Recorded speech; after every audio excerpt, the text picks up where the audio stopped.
Hi friends, ஆடிப்பட்டத்தில் விதை விதைக்கணும்னு சொல்லுவாங்க. ஆடிப்பட்டத்து அன்னைக்கு ஒரு விதை விதைச்சேன்.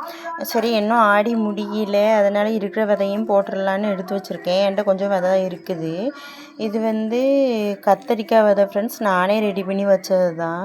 எங்கள் வீட்டில் எப்போவுமே காய்ச்சிருக்குன்னு போடுவேன், இல்லை பச்சை கலர் கத்திரிக்காய், அதில் உள்ள விதை கொஞ்சம் மிச்சம் வச்சுருந்தேன். எதுக்கு இந்த கலரில் இருக்குன்னா, ஒன்று சாம்பலில் போட்டு வைக்கணும், இல்லைன்னா மாட்டு சாணத்தில் போட்டு வைக்கணும். அப்படின்னா தான் விதை ஒன்றுமே ஆகாதுன்னு சொல்லுவாங்க. அதனால் இது சாம்பலில் போட்டு மிக்ஸ் பண்ணி வச்சுருக்கேன். அப்படின்னா தான் விதை அரிக்காது. அதனால் அப்புறமா இது ரம்பூட்டான் பழம் சாப்பிட்டுட்டு எடுத்து வச்சுருக்கேன்.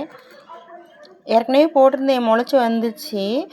அப்புறமா சரியாக வரல, தான் இந்த வாட்டியும் ட்ரை பண்ணி பார்க்கலான்னு எடுத்து வச்சுருக்கேன். அப்புறமா இது எங்கள் வீட்டில் போன வாட்டி போட்டிருந்தோம்ல சூரியகாந்தி, அதோட விதை பாருங்கள்.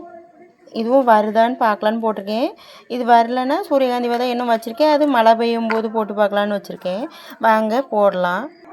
இந்த விதையெல்லாம் போடுறது இன்னொரு வீடியோவில் காமிக்கிறேன். Bye friends.